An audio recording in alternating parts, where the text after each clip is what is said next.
I've had some bad days since I started work as a private investigator. But I'd never woken up dead before. It all started the week before, on a cold and wet Sectober day in Ankh-Morpork, the oldest and most depraved of all the cities on the Discworld. But hey, you've got to love it.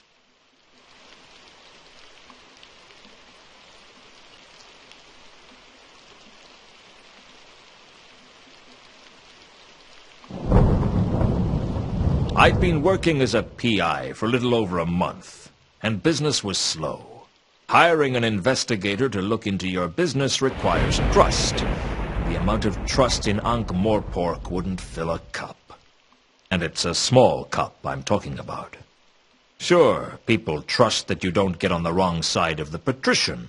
People trust that you don't walk into the shades alone. People trust that the Assassin's Guild will fulfill their contracts or double your money back. Yeah, people even trust death. Just don't ask them to trust their mothers.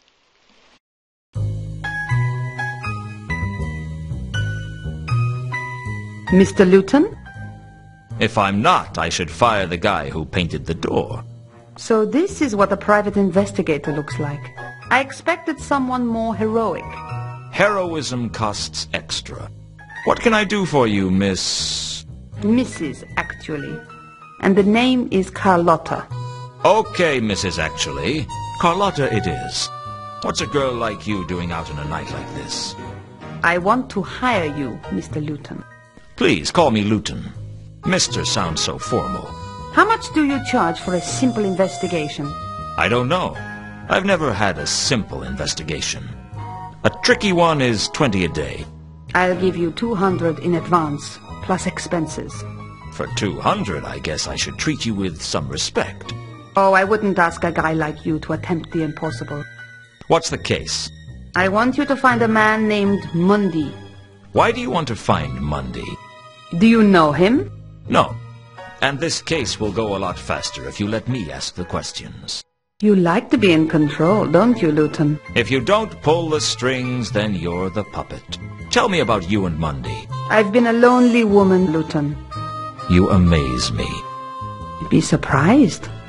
Shocked, maybe, but not surprised. Mundy is my lover, Luton. Or used to be. He's been away for a while, over in Sort. He came back to Ankh-Morpork a couple of days ago on the Milka, but he didn't come to see me. I think he may be having an affair. You're wondering whether my husband knows about it. Actually, I was wondering when you were going to give me the money. My husband passed away several years ago. I hope the poor guy was smiling at the time. Is there anything you can tell me about Mundy that might help me find him? He's got blue eyes, brown hair, and a black heart. You'd like him. Has he got any friends in Ankh-Morpork? Does anyone? How tall is he? I don't know. I don't picture him standing up. What was Mundy's business in Sort?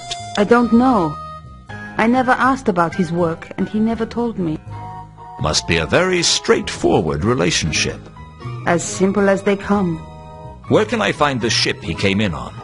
Down at the wharf. Have you been there yourself? I avoid places like that. Women and seamen. Forget I asked. This is a bad neighborhood for you to come into alone, Carlotta. I can take care of myself. I believe you. Good. Trust is important. I said I believed you. I never said I trusted you. Don't you like me, Luton? I like a lot of things. I like dogs, but I wouldn't trust one not to bite me. I won't bite. Shame. I haven't been bitten in a long while. I'd better get started on your case. Where can I contact you? I'll be in touch. Be seeing you, Luton. I hoped I would see her again, because she still hadn't paid me. Still, it wasn't every day that a beautiful woman offered me a case. Frankly, it wasn't often that anybody offered me a case. And 200 would certainly help pay the rent, if I had anything left over from my bar bill.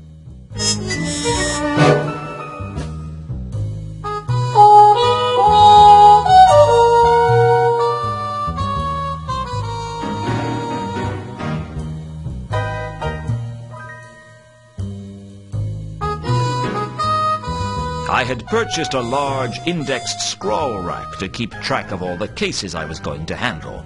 The Monday case made it 2. Sapient pearwood comes from a plant so magical that it is totally impervious to all forms of magic, and so valuable that thieves have cut each other's throats to own it. Unfortunately, I couldn't afford a desk made out of it, so I made do with pine. It's a nice desk, though.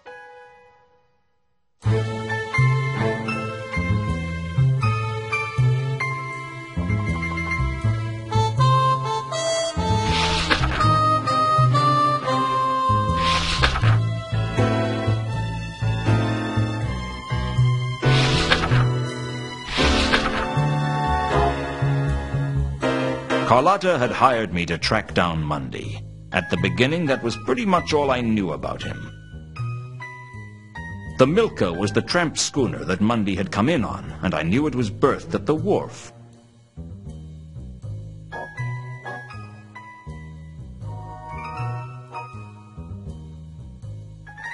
My purse might not have been my most valued possession, but I sure felt happier when it was full than when it was empty.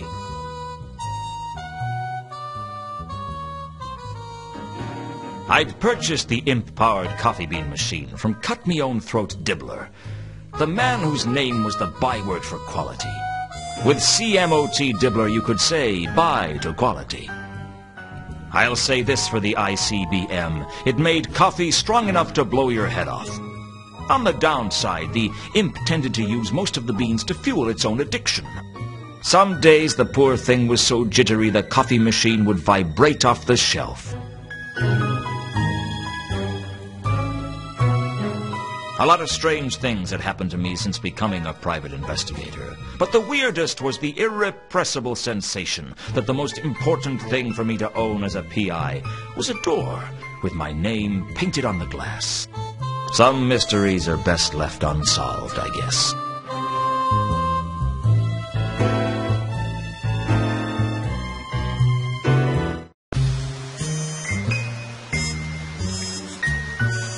The wharf was on the upmarket side of the river, in the city of Ankh. The Moorpork docks on the other side of the river were not a place wise travelers disembarked at. But then again, wise travelers tried to avoid Ankh-Morpork altogether. But if you traveled a lot, it was hard to miss, like malaria.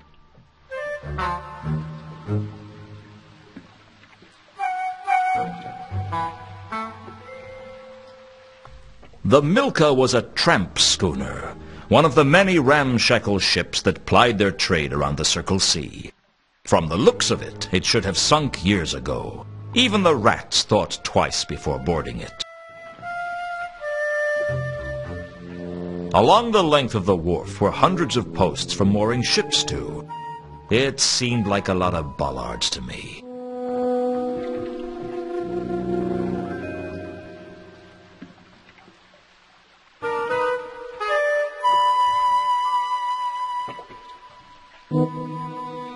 I couldn't tell what the crates contained, and frankly, I didn't much care. Outgoing cargo wasn't going to tell me much. I needed to know whether Monday had brought something with him. A crate. What more could I say? The sailor was busy loading the ship, and I decided not to disturb him.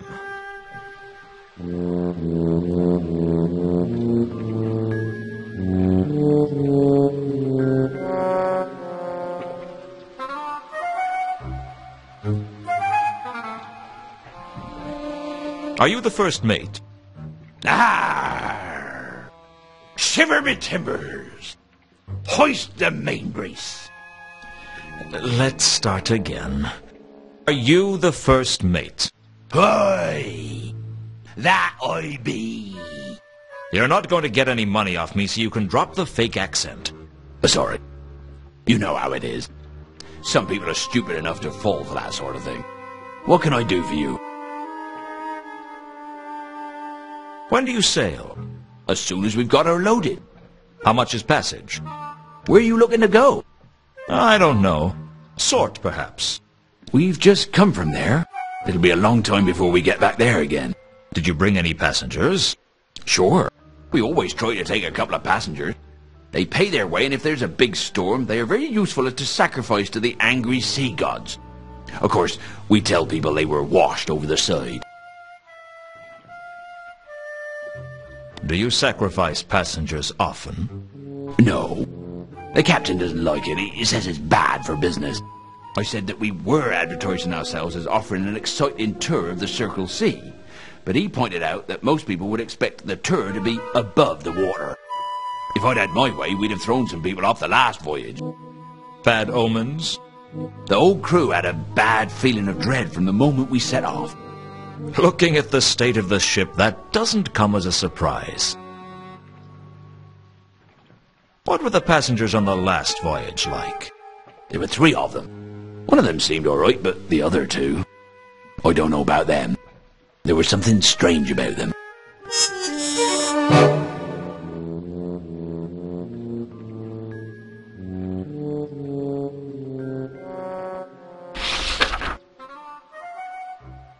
Was there a man named Mundy on the last voyage?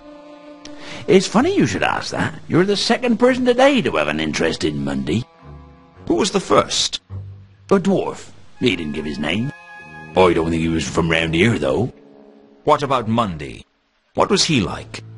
I don't pry into the passenger's business. But for a man who came on board pretty happy, he seemed pretty unsettled when he left. Not that I blame him. Something was definitely amiss on this last voyage. Do you know where he is now? Mundy? No. Like I said, I don't pry into passenger's business. Unless you actually look through their luggage after they've been washed over the side. Hey, what are you inferring? I'm not inferring anything. I'm implying that you might have had a look at their luggage at one point. If I had, I certainly wouldn't admit it to you. Which either means you didn't look, or you didn't find anything of interest. You better watch your step, son. It's not good to make accusations like that. Don't worry. Anything we discuss is strictly between you, me, and anyone else I tell.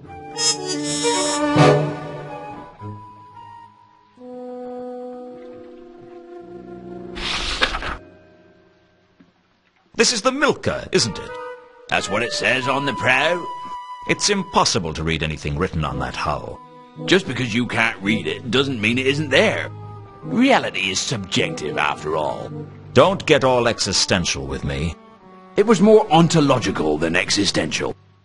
That's a really bad habit you've got there. What? Oh, sorry. I picked up a bad case of philosophy in Ephoebe a couple of years ago, and I haven't been able to get rid of it since. Just can't seem to shake it off. Normal as anything one minute. Next moment, I'm wondering if anything can truly be said to exist. A bit of a drawback when you're supposed to be navigating. Okay, assuming the existence of an objective shared universe, is this the Milka? Yes. Can I have a look on board? No. That better not be some kind of philosophical objection. No one gets on board without Captain Jenkins' permission. Where is the captain? I don't know. But you could try the Cafe Ankh. He usually goes there when he's in Ankh-Morpork. If it exists, of course.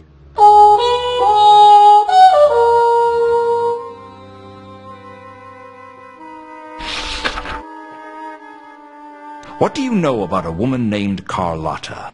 Doesn't ring any bells, I'm afraid. What was strange about these passengers? I don't know. One of them seemed kind of foreign. I mean, more foreign than most. Since that was who I'd learnt about that from in the first place, I didn't feel I had much to gain by going over old ground.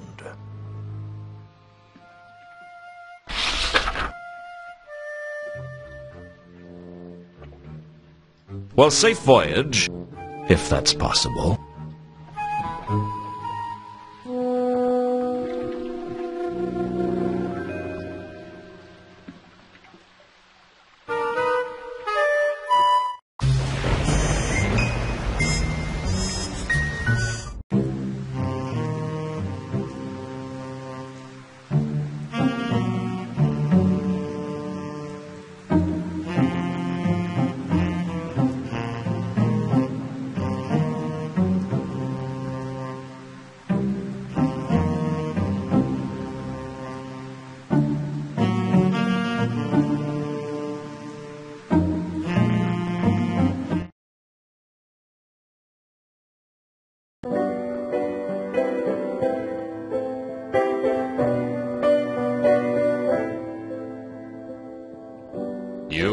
can't recall if the whiskey knocked you flat, or if everything was a blur when you met her. All that you remember are the tunes of a vampire, a melancholy tune about impending doom. I'll fetch your tankard, fill it to the brim, a cask of stale, broken drum ale, wondering how long till you meet again on the bank of the bank. Too much to drink, you could barely even think. Too much bare heart. I thought I told you never to play that song again.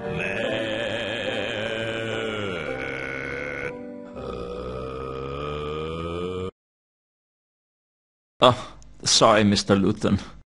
It's just I wasn't expecting you to call by tonight, and... You weren't expecting me? It's only been 8 years, Samael. I guess my memory ain't what it used to be. I don't know why Samael put up with my temper. He could have broken every bone in my body if he'd wanted to. But that's what made him special, I guess.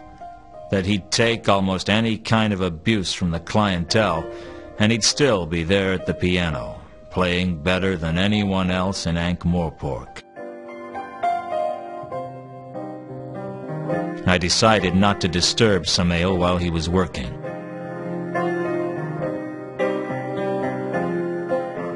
My old friend Nobby from the watch. I hadn't spoken to him in ages. Hello, Nobby. Hello, Luton. How you been keeping? I've been worse. Of course, I've been better, too. And I've been a hell of a lot better, and not much worse. That's good, isn't it? Don't worry. If Commander Vimes sees us together, I'll tell him I made you talk to me. It's not that I don't like you, Luton. I mean, we was friends and all. But it's just... well... It's just he'd bite your head off if he saw you talking to me. He'd go spare. How you been keeping, Nobby? How's the rest of the watch? Not so bad, Luton. Been keeping myself busy. Been working with Sergeant Colon. How is old Fatty Colon? Still fat. I'll tell him I saw you. No, you won't. Okay, so maybe I won't. I was just being trite. Polite. Yeah, that's the one. I guess I never really understood why it was that you didn't get kicked out as well, Nobby. Me? I ain't never done nothing wrong. Don't give me that, Nobby. When you were serving as quartermaster under the Duke of Pseudopolis, it was widely known that several items from the stores were found in your kit. That was all above board. I had all the paperwork for him. Your kit at the time consisted of 2 warehouses. I just think Vimes had a grudge against me. Luton, I know you're my friend and all, but you took a bribe. Are you trying to tell me you never took a bribe? Never. The ham from Harga's House of Ribs? Evidence. The pocket clock from the Suicide in the Shades? I wanted something to remember him by. The money in the petty cash box? Mislaid by someone. Misappropriated by you. I never misanthropated anything. I just want to understand why it was that you could get away with all your petty theft, and I couldn't get away with one act of weakness. Well, you see, Just say it, Nobby. I'm not gonna hold it against you. Well, I reckon Mr. Vimes thinks that a bit of petty theft ain't something to get excited about. I ain't admitting anything, mark you. Nothing's ever been proved. Compared to some of the stuff that goes on in this city. But someone who's taken a bribe, well, that's like allowing the rich to avoid justice. That wasn't why I did it. I know. But you know Vimes. Yeah, I know Vimes all right. What's Vimes up to these days? He got married. Married? He was only ever married to his job. Nah, straight up. He married into nobility. Old Stoneface in the nobility. That'd drive him crazy. Well, he's sort of nobility himself now. What? They made him commander of the watch, and we got a great new premises down on Pseudopolis Yard. They're full of paintings and vases and all sorts. Full? Well, maybe not as full as when we moved in, but pretty full. I'll have to call round sometime. Yeah, that'd be good. We got a lot more members in the watch these days. And we got a new dartboard. Life in the fast lane, huh? Do you seriously think it's a good idea for me to call around? I mean, Vimes isn't gonna like it. Whatever you may think about him, he's loyal to his job. I can't say he'll welcome you with open arms, but he won't stop you.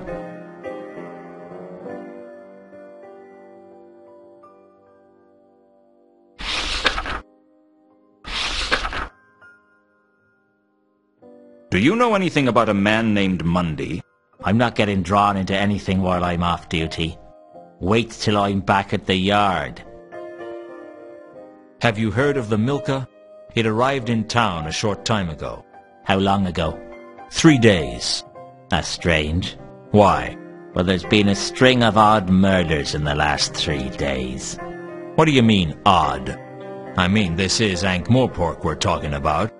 I'm not sure I should discuss the details with a pavilion. A civilian, Nobby. How much have you had to drink?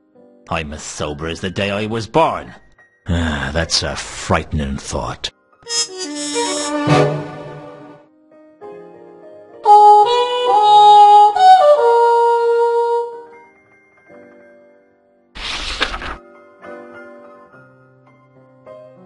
Do you know anything about some passengers that came into town by ship a few days ago? That's not much to go on. You're a corporal in the watch. You're supposed to have a keen, insightful mind. They brought that regulation in after I joined. Has there been a dwarf around asking questions? Can't this wait till I get back to the yard? I'm off duty.